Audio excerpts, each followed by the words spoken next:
같이 믿음의 고백하도록 하겠습니다. 주는 그리스도, 시작. 주는 그리스도시요 살아계신 하나님의 아들이십니다. 할렐루야. 오늘 또 수요 예배를 통해 가지고 최고의 은혜 받는 시간 되었으면 좋겠습니다. 우리가 귀한 명절을 또 함께 이렇게 보내셨는데요. 명절에 저희가 영적 군사로 이렇게 또 서 나갔지만은 아무래도 먹는 것도 풍성하고 또 이렇게 편하게 쉬는 시간들이 또 있기 때문에 아무래도 육신적으로 또 집중할 수밖에 없는 그런 시간들인데 다시 우리가 영적으로 잡아주는 부분들이 바로 예배인 것 같습니다. 우리가 예배라는 시스템 통해 가지고 또 다시 원래 리듬으로 이렇게 돌아오고 또 하나님께서 우리에게 허락하신 귀한 사역과 귀한 사명들을 감당하는 중요한 시간이 꼭 되었으면 좋겠습니다. 오늘의 말씀 제목은 예수님의 비전입니다. 비전은 미래를 보면서 오늘을 성공시키는 것이죠. 우리가 보는 것이 너무나 중요합니다. 오늘 먼저 서론으로 예수님께서는 이제 중요한 제자들에게 귀한 사역을 위임하시고 또 예수님께서 하셔야 될 일들을 제자들에게 대임하시는 그런 시간이 분명히 있는데 어떤 방법과 스킬 이렇게 해라 저렇게 해라 이렇게 하신 것이 아니고 우리 제자들에게 현장과 그 현장 상태와 또 비전을 보여주셨어요. 그래서 결국은 봐야 뭔가 마음에 어떤 동기도 생기고요, 마인드도 생기는 것입니다. 이 마인드가 아직까지 형성되지 않는 그 시간표에 많은 방법들을 계속 말하게 되어지면은 결국은 그냥 지식에 이렇게 넘어가는 것이죠. 그래서 진짜 하나님과 통하는 사람, 진짜 할 사람에게 귀한 것을 전달하고 또 그 마인드가 있어야 또 지속할 수 있고요. 그래서 제일 중요한 게 여기 계신 한 분 한 분이 교회시고 또 한 영혼 살리실 중요한 분이신데 앞으로 하나님께서 우리에게 허락하신 중요한 분들에게 이 비전 훈련을 함께 시켜주고 해나가는 것이 너무나 중요합니다. 무엇이냐 하면은 하나님께서 하실 일들을 보여주는 것이죠. 그것이 굉장히 중요합니다. 그렇기 때문에 관점 훈련, 어떤 관점으로 보느냐가 굉장히 중요한 것입니다. 그러면서 지식이 아닌 현장 훈련,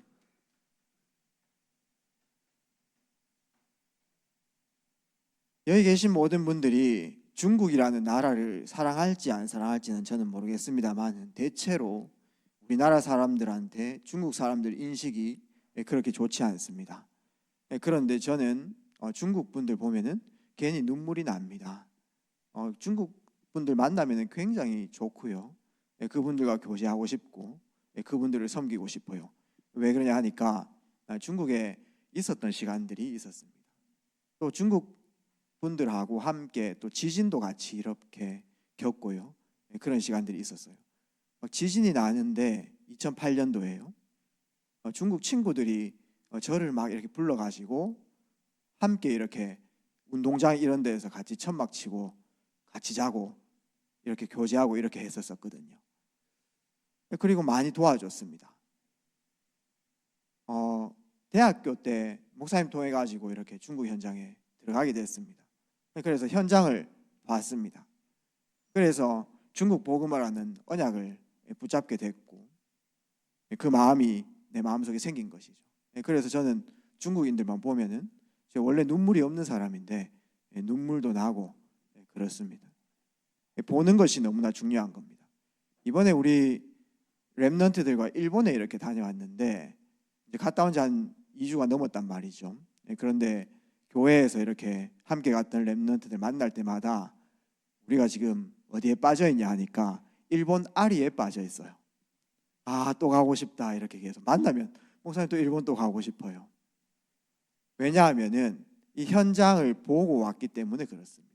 거기에서 하나님의 역사와 또 하나님께서 보여주신 게 있기 때문에 또 가고 싶습니다 이런 얘기를 하고 나도 너무 가고 싶다 계속 그 현장이 마음속에 담기는 것이죠. 그 다음에 현실적으로 너무나 어려워가지고 막 불신앙을 막 될 때도 있고 너무나 내 상황을 보고 낙심될 때도 있는데 그러한 분을 함께 현장에 데려간 적이 있었거든요. 근데 현장에 그분보다 더 고통당하는 사람들, 완전히 악령에게 잡혀가지고 정신도 없고 자기가 하는 말이 뭔지도 모르고 이런 현장들을 보면서 그분께서 내가 진짜 축복받았구나. 현장에 나보다 더 고통당하는 사람이 있었네. 내가 구원받은 하나님 자녀구나. 이렇게 현장에서 그렇게 각성하는 부분들도 제가 보게 됐습니다. 그러면서 한 현장에서 지속해가지고 말씀운동 시스템을 세워서 계속 사역해 나가는데 거기에서 어떤 분이 영접을 하게 됐죠.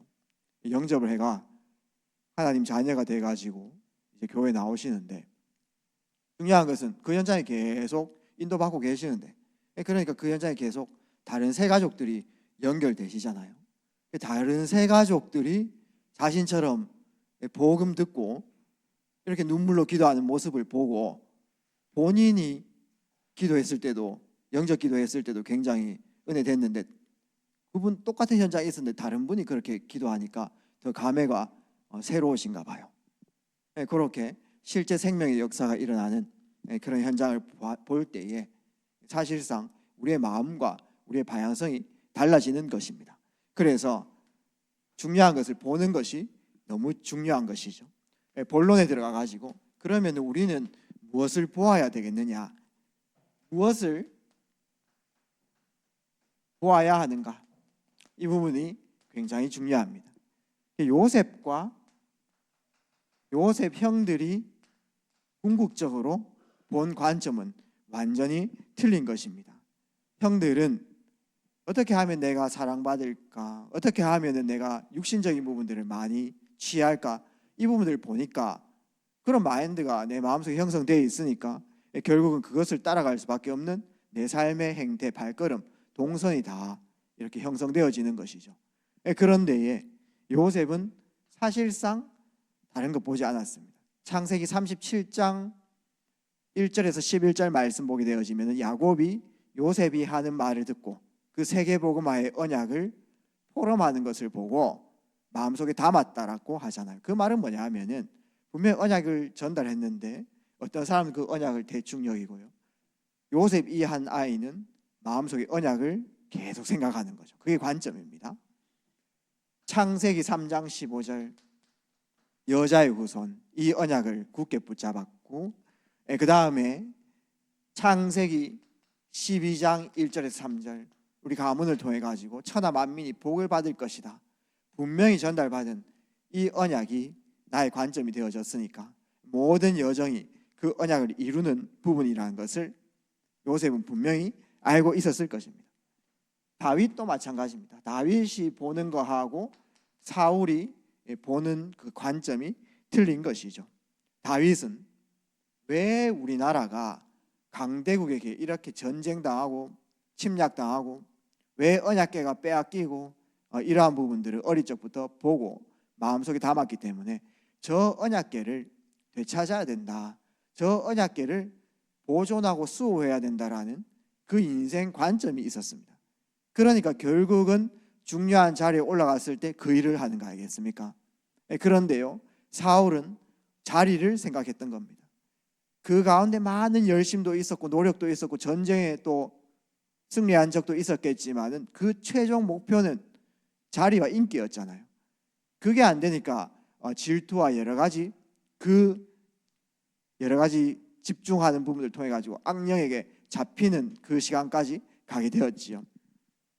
역대상 29장 10절에서 12절 다윗의 관점이죠. 우리가 이 바른 눈을 가져야 될 줄 믿습니다. 엘리사와 그 다음에 옆에 있는 생도들, 선지 생도들이 보는 관점이 틀렸습니다. 다른 생도들은 어떻게 하면 내가 살아갈까, 살 길을 계속 찾은 것이죠. 그렇기 때문에 베델, 길갈, 여리고 이 지역이 보인 겁니다. 그 지역에 내가 사역해 나가면은 많은 것을 얻을 수 있구나, 내가 보장을 받을 수 있구나, 그게 그분들의 관점이었지만은 엘리사가 본 것은 이 시대에 왜 아람 나라에 저주가 오는가? 정말 하나님께서 이 시대에 원하시는 것이 무엇인가? 그렇게 봤을 때 내가 이 시대 문제를 해결해야 되겠는데 내 힘으로 안 된단 말이죠. 내가 뭐 자리 조금 차지하고 있어가지고 이게 해결될 게 아니다. 이 부분들을 본 겁니다. 그래서 열왕기하 2장 9절에서 11절 엘리야가 누리는 그 영감의 갑절을 나에게 주십시오. 이것만이 이 시대 문제 해결할 수 있는 유일한 비밀이다. 그래서 결국은 한 영혼을 살리는 사람이 결국은 한 영혼이 아니고요, 한 영혼은 한 지역이고 한 나라입니다. 5천 종족의 한 사람 살려버리면은 한 종족을 살릴 수도 있어요. 그렇게 봤을 때 그 시대에 그 종족의 그 나라의 저주재앙 막는 유일한 비밀, 이 한 사람 살리는 것인데 시대를 바라본 겁니다. 그럴 때 내 힘으로 안 되기 때문에 당신이 누리던 그 갑절의 영감을 나에게 주십시오. 그러면서 우리는 현장에 무엇을 보아야 되겠습니까? 현장 상태를 보는 것이 중요합니다. 출애굽기 3장 8절 어떤 상태입니까? 이스라엘 민족이요, 재앙 속에서 노예로 살아가는 그 현장을 본 겁니다. 여러분들 현장 보실 때 세상 사람들이 노예돼 가지고 사로잡힌 거 보이시는가요? 세상이 때로는 부러워 보일 수도 있겠습니다. 그런데 영적인 눈을 열어가셔가지고 현장이 악녀에게 완전히 잡혀서 노예살이하는 것. 제일 무서운 게 뭐냐 하면은 노예로 있으면서도 내가 노예살이하는 걸 몰라요. 그것이 편한 것처럼 느껴지는 것. 내가 종살이 하는데도 이 종살이 하는 것이 체질돼 가지고 그 노예 근성과 종 근성이요 그대로 남아 있어서 이거 바꾸기 싫은 것, 이게 더 무서운 거거든요. 그게 보여야 된다는 것입니다. 이스라엘 백성이 하나님께서 세계를 축복 속으로 이끌 귀한 민족인데 종살이 하면서요 현실에 빠져 있는 부분들, 그 현장을 본 겁니다. 그러면서 누가복음 15장 1절에서 16절이죠. 11절에서 16절입니다. 탕자입니다. 탕자가요 부모한테 재산을 다 받아가지고 잘 해보겠다고 자신감 있었겠죠. 이 재산을 받아가지고 내가 나가면은 되어질 거라 생각했던 것입니다. 그런데 우리 세상 모든 사람 다 비슷합니다. 생각이요. 내가 지금 하는 이걸 통해 가지고 나는 잘 될 거다. 그게요 확신도 아닌 그런 신념입니다. 신념 가지고 난 잘 되겠지. 다 잘해보려고 하는 거 아니겠습니까? 그런데요 완전 쫄딱 망해가지고 이렇게 온 거예요. 그게 바로 이스라엘 백성의 영적 상태입니다. 돌아온 탕자, 그래서 부끄러워가지고 아버지 집에 종 되려고 이렇게 왔죠. 그런데 이 돌아온 탕자의 그 영적 상태를 본 겁니다. 다 잘해보려고 했지만은 망할 수밖에 없는, 한마디로 유리방황입니다. 방황할 수밖에 없는 그 현장 상태를 본 겁니다. 그 다음에 사도행전 3장 1절에서 11절에 안전뱅이를 본 겁니다. 잘 보십시오. 안전뱅이가 뭘 잘못했습니까? 뭐 그래 악한 행을 저질렀습니까? 나쁜 짓을 했습니까? 가문이 뭐 국가에 막 치명적인 그런 실수를 했습니까? 그렇지 않습니다. 날 때부터 그냥 안전뱅이인 거예요. 자신은 어떤 의지와 어떤 행위도 없어요. 태어날 때부터 근본 저주재앙 당할 수밖에 없는 그 상태. 지금 영적으로 안진뱅이들이 너무나 많습니다. 성경에서는 육신적인 안진뱅이가 나오겠지만은 지금 영적인 안진뱅이가 너무 많아요. 육신은 너무나 크고 강건한데 아무것도 하지 못하고 무너져 있고 가정에서 아무것도 하지 못하고 희끼꼬모리로 있는 사람 너무 많고요. 비전 없이 계속 시간만 허탕치고 있는 현장 너무나 많은 것이죠. 우리 성도님들이 그런 현장을 보라는 것입니다. 그 현장 속에 진짜 무엇이 필요한지, 그런 분들에게 정신 차려라 한다고 되어지지 않습니다. 힘내라 한다고 되어지지 않습니다. 근본이 치유되어야 된다는 것이죠. 그래서 복음의 말씀이 계속 흘러 들어가야 될 줄 믿습니다. 우리 교회가 로컬적으로 서로 합력하고 힘내가지고 결국은 무엇을 해야 되겠습니까? 영적으로 고통당하는 그 현장 계속 파고들어가는 그 말씀 운동을 실질적으로 하는 것을 하나님께서는 기뻐하시거든요. 왜냐하면은 현장 99%가요 방황하고 고통당하고 있습니다. 그러면서 사도행전 10장 38절에는 어떤 표현이 있습니까? 마귀에게 눌려 있다라고 말합니다. 우상 섬기는 사람들이 다 진실된 마음입니다. 어떻게 보면 우리보다 더 착한 사람도 있을 수도 있겠습니다. 그러나 길을 모르는 사람들이 다른 거 섬기다가 결국은 악령에게 눌리는 상태, 지역마다 악령에게 눌려가지고 그 결과가 내 삶 속에 나타난다는 것이죠. 그렇게 하려고 그렇게 살아가다가 히브리서 9장 27절에 결국은 죽음의 시간표는 어떤 사람도 막지 못하고요. 죽는 것은 누구에게 정해진 것인데 제일 먼저 죽음 이후에 제일 먼저 기다리는 것이 무엇입니까? 심판입니다. 그래서 심판을 면하는 것이 참 성공이죠. 정말 우리가 살아있을 때 무엇을 제일 우선순위로 해야 되느냐라고 했을 때 심판 면하는 것이 제일 중요한 겁니다. 만약에 돈이 너무나 없었던 사람, 빚더미에 있었던 사람이요, 그 사업을 성공해가지고 빚을 다 탕감하고 많은 돈을 벌었다. 너무 기쁘겠죠. 기적이 일어났다, 응답받았다 이렇게 말하겠습니다. 그러나 그렇게 하루를 더 살면은 또 죽음을 향해서 하루를 더 달려가는 것이고 빚더미를 완전히 해결하고 완전한 많은 돈을 얻어도 결국은 죽음의 시간표는 오는 것입니다. 그 죽음 이후에 제일 먼저 기다리는 게 심판이죠. 어떤 분이 질병에 이렇게 고통당하며 살 수도 있습니다. 그래서 질병이 뭐 이렇게 기도하다가 나았다, 결국은 너무 응답받았다, 기적이 일어났다 이렇게 표현할 수도 있겠습니다만은 그래도 죽는 시간표는 옵니다. 죽음 이후에 제일 먼저 기다리는 것이 바로 심판입니다.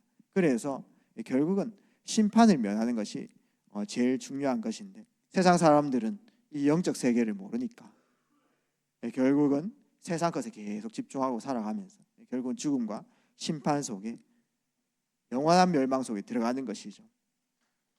또 무엇을 보는가 무엇입니까? 마태복음 12장 43절에서 45절 말씀입니다. 무엇이죠? 완전히 우상과 귀신 섬기는 현장입니다. 우상과 귀신도 능력이 있습니다. 우리 성도님들 이해를 다 하셔야 되겠습니다. 왜 불신자가 뭔가 경제적으로 신자보다 더 잘 되는 것 같습니까? 불신자가 잘 돼 보이는 그런 시간표가 또 보일 수 있거든요. 그 결론을 딱 내셔야 돼요. 뭐냐 하면은 악령도 능력이 있잖아요. 근데 그게 좋은 것 아닙니다.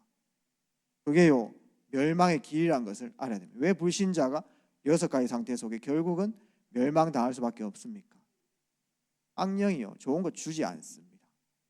그거를 꼭 보셔야 됩니다. 앞면만 절대 보시지 마시고 뒷면을 꼭 보셔야 되겠습니다. 저기 이단 중에 악독한 이단 있잖아요. JMS 정명석 씨, 이런 분들이요 말도 안 되는 행각들을 벌입니다. 보셨잖아요. 나는 신이다 이런 것들을 보셨을 겁니다. 말도 안 되는 그런 행각들을 벌였는데 성적으로 너무나 타락해 있고 있잖아요. 그 다음에 막 여러 여대생들이 막 성상납하고 뭐 이런 거 알겠습니까? 그런 사람들에게 여러분들 혹시 보셨습니까? 뭐 법률인들, 그 다음에 법조인들, 그 다음에 엘리트들, 경찰서에 있는 분들, 그 고위직에 있는 분이 그 JMS를 섬기고 꼼짝 못한단 말이죠. 왜 그런가요? 능력 보입니다. 악령에게 잡혀있기 때문에 그 사람이요 능력을 나타내요. 그러면 내가 그 능력을 힘입어가지고 병 고쳤다. 병 고친 사람도 있어요. 완전히 무속인 비슷합니다. 사람이 들어와 버리면 당신 앞으로 뭐 해야 된다 이런 식으로 미션 계속 던져버리죠. 확실하게. 그 다음에 그 사람이요 뼈 만지는 사람이거든요. 몸 아픈 사람 뭐 뼈 좀 만지고 나아봅니다. 병 고치게 해버립니다. 그러니까 고위직에 있는 사람이 그 사람한테 고개를 숙일 수밖에 없잖아요. 육신적인 응답만 나타나니까, 초능력이 나타나니까요. 근데요 그게 좋은 겁니까? 그 능력을 받아가지고 돈을 벌거나 뭐 병이 낫거나 이렇게 하면 좋은 거예요? 그렇지 않습니다. 악령은 절대 좋은 거 주지 않아요. 결국은 완전히 멸망시키는 거죠. 마음을 비우고 악한 영에게 집중해가 우상 숭배하면은 능력 나타날 수 있어요. 고치기도 하고 돈 벌 수도 있습니다. 근데요, 결국은 나중 형편이 훨씬 더 어려워지는 것입니다. 이 현장을 제대로 봐야 된다는 것입니다. 현장 상태. 그러면은 현장 상태, 그것을 치유할 수 있는 이 진단과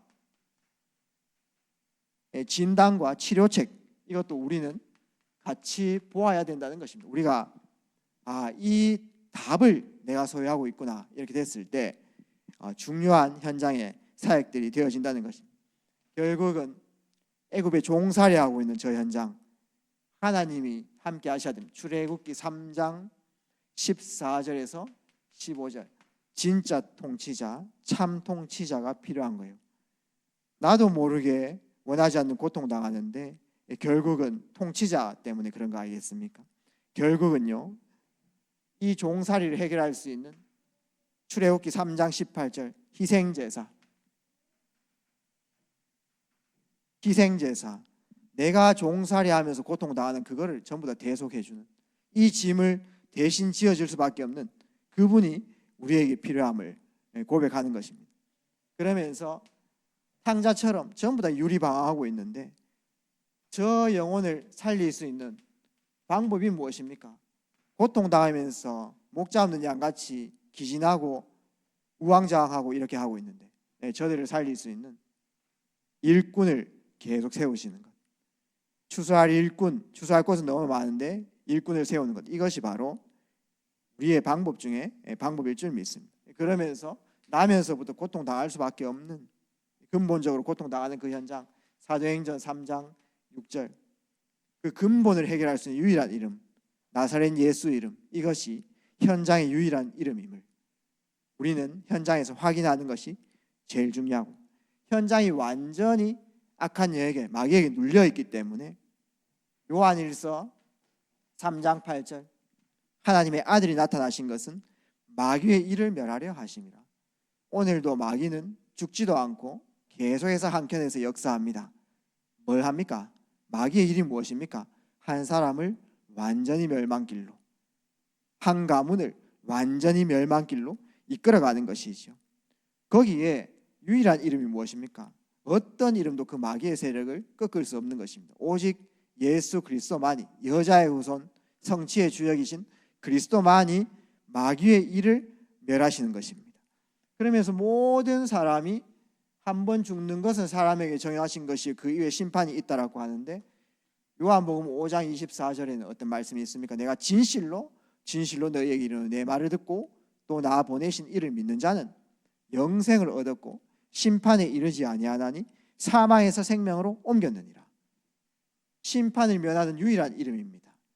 그러면서 많은 사람들이 우상 숭배하면서 마귀의 힘 얻어가지고 모든 일들을 해결하려고 집중하는데, 그게 어떤 상태입니까? 악한 영에 의해 가지고 고통당하는데 그 고통을 해결하기 위해서 오히려 그 고통을 주는 악한 영에게 섬기는, 말도 안 되는 아이러니한 그런 일들을 해나간다는 것이죠. 그럴 때에 마귀를 맞춰주려고 하지 말고, 지금 세상 사람 미신하고 우상 점치고 굿하고 전부 다요 귀신 맞춰주는 거죠. 귀신 맞춰주는 게 아니고요, 완전한 예수 이름으로 귀신을 꺾는 것이, 거기에서 완전 해방되어지는 게 중요한 것입니다. 마태복음 12장 28절 29절, 우리 안에 성령으로 힘입어 귀신을 내어 쫓는 것이면 하나님 나라 이미 이루었느니라. 안진뱅이에게 하나님 나라 임해야 가능한 것입니다. 마귀에 눌린 자에게 하나님 나라가 임해야 가능한 것이죠. 악령에게 완전히 시달리면서 유리방하는 자에게 하나님 나라가 임해야 가능한 것입니다. 그래서 우리는 현장 상태와 현장의 답을 같이 보아나가는 것, 이것이 나에게 확신이 돼야 한 영혼을 확신 있게 믿음으로 능히 살려나갈 수 있다는 것입니다. 그래서 EBS 요원이 굉장히 중요합니다. 우리 모든 성도의 한 분 한 분이 정말 한 사람에게 답을 전달할 수 있는 귀한 전도 제자로 서는 것이 제일 키입니다. 교회의 사명은 우리가 너무나 잘 알고 있습니다. 우리가 어떻게 해야 된다 잘 알고 있는데, 결국은 성도님 한 분 한 분이 정말 한 영혼을 능히 살릴 수 있는 말씀의 능력과 성령의 사로잡힘, 이게 있어야 된다라고 저는 보거든요. 그래서 수요 예배 나오시는 분만이라도 이 EBS 요원의 축복을 누리시기를 주의 이름으로 축복합니다. 그래서 이 현장에 죽어가는 영혼들을 다 살리신, 그래서 EBS 요원은 바른 눈을 소유하는 것이 제일 중요하고요. 또 중요한 제자들과 함께 현장에 함께 가면서 현장을 보여줄 때에 귀한 제자들이 일어남을 고백합니다. 그거를 포럼해 나가는 거죠. 그래서 우리가 영안이 열리지 않으면은 어떤 게 계속 보입니까? 현실이 계속 보입니다. 그러나 현실을 넘어 우리는 사실을 봐야 되고, 사실을 넘어서 우리는 진실, 메시지 많이 들어서 아실 겁니다. 진실을 넘어 영적 사실, 이 보는 관점 훈련이 제일 중요하죠. 예를 한번 들어보겠습니다. 우리나라에 6.25가 왜 일어났겠습니까? 누가 맞다 틀리다, 북한이 잘못했다, 남한이 잘못했다, 치고받고 누가 셌다, 누가 약했다, 이런 것들이 현실이라고 보면 되겠죠. 근데요, 사실은 무엇입니까? 사실은요, 강대국의 힘 대결 아닙니까? 소련과 미국의 힘 대결이었습니다. 그걸 조금 넘어서 진실은 무엇입니까? 이념 대결입니다. 그 강대국마다 이념을 다 갖고 있었잖아요. 그것을 넘어서 영적 사실을 보면 어떻게 됩니까? 아, 중요한 지도자들이 전부 다 악한 영역에 잡혀 있구나, 사탄이 역사하는구나. 그래서요, 가정에서도요, 결국은 가정을 붙잡고 있는 흑암 조직, 이거를 꺾지 않으면요, 가문복음화 어렵습니다. 그렇기 때문에 우리에게 모든 병든 것과 약한 것과 귀신을 내어쫓는 권세를 주셨고, 실제 그것을 사용하라고 마태복음 12장 28절 29절에 성령을 입어 귀신을 내어쫓는 것이면 하나님 나라가 이미 이루었느니라, 이런 말씀을 주시는 것입니다. 그래서 모든 전도 제자분들, EBS 요원들은 영권이 있어야 될 줄 믿습니다. 영권이 언제 생깁니까? 하나님께서 우리에게 주신 이 권세를 마음껏 현장에 사용하는 거예요.